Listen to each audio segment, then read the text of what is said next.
તો રાજ્યના અને દેશના ખેડૂતો માટે સારા સમાચાર છે, કારણ કે ચોમાસું જૂન મહિનામાં રાજ્યમાં એન્ટ્રી કરી શકે છે।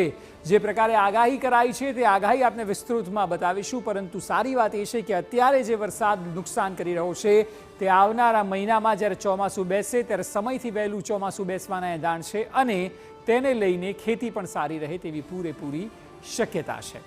આપને બતાવીશું કે જે ચોમાસું આવી રહ્યું છે તેને લઈને વિગતો શું પ્રાપ્ત થઈ છે। સૌથી પહેલાં તો સૌરાષ્ટ્રના અનેક જિલ્લાઓમાં વરસાદી માહોલ છે, જે રાજ્યમાં હાલની સ્થિતિ આપને બતાવી રહ્યા છે તેની વાત કરી રહ્યા છે। અમરેલીના અનેક તાલુકાઓ છે કે જ્યાં વરસાદ વરસી રહ્યો છે। ખાંભા શહેર અને આસપાસના ગામડાઓમાં પણ ધોધમાર વરસાદ છે। આપ જોશો તો સૌરાષ્ટ્ર રિજનમાં હંમેશાની જેમ સારો એવો વરસાદ જોવા મળી રહ્યો છે। દ્વારકાના અનેક તાલુકાઓમાં વંટોળ સાથે વરસાદ વરસ્યો છે। એ સિવાય મોરબીના ટંકારામાં 1.5 ઇંચ જેટલો વરસાદ પડ્યો છે, એટલે રાજ્યમાં પણ બરાબર માહોલ જામ્યો છે। આ કમોસમી વરસાદ છે, પરંતુ જામનગરમાં જુઓ બપોર બાદ વાતાવરણમાં અચાનક પલટો આવ્યો હતો। કચ્છમાં તો સતત ચોથા દિવસે વરસાદ વરસ્યો, એટલે એવું લાગે છે કે જાણે કે ચોમાસું બેસી ગયું હોય તેવી સ્થિતિ સર્જાઈ છે। નખત્રાણાના અનેક ગામડાઓ એવા છે કે જેઓએ આજે વરસાદ જોયો। ઠંડક પ્રસરી ચોક્કસ છે, પરંતુ ખેતીને નુકસાન છે। બનાસકાંઠા ઉત્તરની વાત કરીએ તો સતત ત્રીજા દિવસે અહીં પણ વરસાદ જોવા મળ્યો છે, એટલે આપ જોશો તો સૌરાષ્ટ્ર અને ઉત્તર ગુજરાતમાં વરસાદ વધુ પ્રમાણમાં છે। રાજ્યના કેટલાક વિસ્તારો કે જ્યાં સતત ત્રીજા દિવસે વરસાદ છે, જે માહિતી આપણે બતાવી એના આપણે દ્રશ્યો પણ બતાવી રહ્યા છે। સૌરાષ્ટ્ર સહિત દક્ષિણ ગુજરાત અને ઉત્તર ગુજરાતના શહેરોમાં વરસાદ વરસ્યો। આપની ટીવી સ્ક્રીન પર જે તસવીર છે, ક્યાંક વીજળીના કડાકા ભડાકા તો ક્યાંક વાવાઝોડા સાથે વરસાદ। દેવભૂમિ દ્વારકાના ખંભાળિયામાં કરા સાથે વરસાદ વરસ્યો, તો અમરેલીમાં પણ વાવાઝોડા સાથે વરસાદી પાણી શહેરમાં ફરી વળ્યા। આ તરફ મોરબી સહિત ટંકારામાં 2 કલાકમાં 1.5 ઇંચ જેટલો વરસાદ વરસ્યો। તો જામનગરના ગ્રામ્ય વિસ્તારોમાં પણ વરસાદના સમાચાર આવ્યા, જ્યારે બનાસકાંઠા અને ડાંગ પંથકમાં વરસાદી માહોલ જોવા મળ્યો।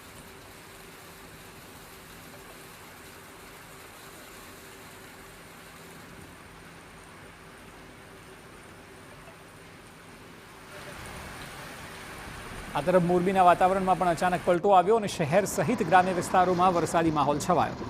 મોરબીના ટંકારામાં 2 કલાકમાં 1.5 ઇંચ વરસાદ ખાબક્યો, તો મોરબીમાં 1/2 ઇંચ વરસાદ પડ્યો। વરસાદને પગલે કાળઝાળ ગરમીમાં શેકાતા નાગરિકોને રાહત ચોક્કસ મળી છે।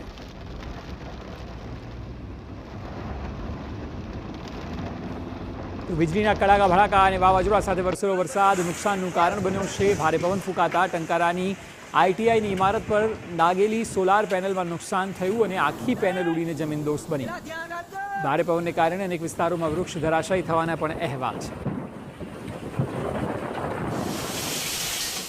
તો મોરબીમાં ભારે પવન ફૂંકાતા મિની વાવાઝોડા જેવી સ્થિતિ સર્જાઈ હતી। ભારે પવનને કારણે રસ્તા પર હોર્ડિંગ પડ્યું, રસ્તા પરથી પસાર થયેલો બાઇક ચાલક માંડ બચ્યો। રસ્તા પર હોર્ડિંગ પડતા વાહન ચાલકોનો જીવ તાળવે ચોંટાયો। આપ આ દ્રશ્યો જુઓ, હોર્ડિંગ કયા પ્રકારે પડે છે હવામાં। બાઇક ચાલક ત્યાંથી પસાર થઈ રહ્યો છે, સદનસીબે તે બચી ગયો છે, પરંતુ જુઓ કેટલું જોખમી સ્થિતિ ત્યાં સર્જાઈ હતી। પવન અને આંધીને કારણે રસ્તા પર ચાલતા લોકોને હાલાકી અને તેના દ્રશ્યો કેમેરામાં કેદ થયા છે। આપ જુઓ, જે જગ્યાએ સર્કલ કરી રહ્યા છે ત્યાં બાઇક ચાલક છે અને અહીં તેના પર હોર્ડિંગ પડે છે। સદનસીબે તે બચી જાય છે, નહીં તો હોનારત સર્જાત। હોર્ડિંગ પડવાની આ ઘટના મુંબઈમાં જે ઘટી હતી આપને ખ્યાલ હશે, અનેક લોકોના મોત થયા। જે મોટા તોતિંગ હોર્ડિંગ લાગ્યા છે તે આંધી અને પવનમાં નુકસાન કરી રહ્યા છે। તો ખંભાળિયાના ગ્રામ્ય વિસ્તારોમાં પણ માવઠું જોવા મળ્યું। ભારે ઉકળાટ વચ્ચે પવન અને કરા સાથે વરસાદ વરસ્યો। જૂની ફોટ અને મોટી ખોખરી ગામે છૂટો છવાયો વરસાદ વરસ્યો। કમોસમી વરસાદી ઝાપટાથી વાતાવરણમાં ઠંડક પ્રસરી હતી।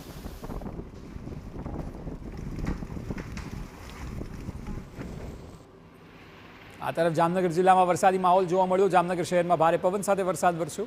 વાદળછાયા વાતાવરણ વચ્ચે વરસાદી ઝાપટા પડ્યા હતા, જેના દ્રશ્યો ટીવી સ્ક્રીન પર।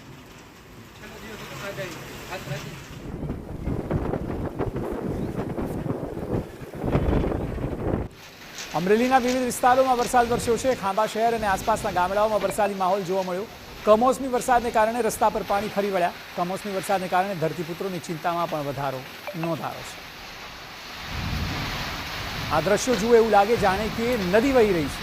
ઉનાળામાં આ પ્રકારના દ્રશ્યો એ કોઈ કલ્પના નહીં કરી હોય પરંતુ ગ્લોબલ વોર્મિંગની અસર છે કે જ્યાં મે મહિનામાં એવો વરસાદ વરસે છે જાણે કે જુલાઈ અને ઓગસ્ટમાં પડતો હોય. અનેક જગ્યાએ નુકસાનીના પણ સમાચાર છે. ખેતીને તો નુકસાન થયું છે, ઘરવખરીઓને પણ નુકસાન થયું છે, કાચા મકાનોને નુકસાન થયું છે.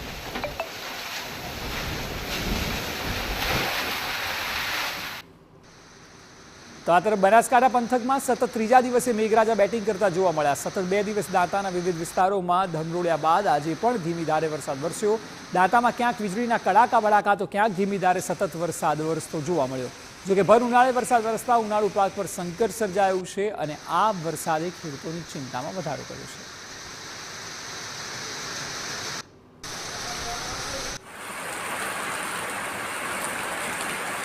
આ તરફ ડાંગ જિલ્લામાં સતત 5મા દિવસે વરસાદી વાયરો જોવા મળ્યો. ડાંગના મુખ્ય મથક આહવા સહિત શામગાન વિસ્તારમાં ધોધમાર વરસાદ વરસ્યો. અચાનક વરસાદને પગલે જનજીવન પ્રભાવિત થયું.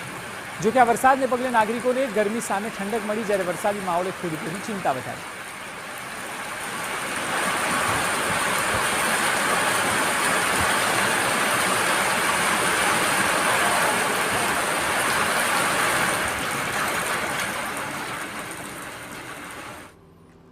રાજ્યમાં હજુ આગામી કેટલાક કલાકો માટે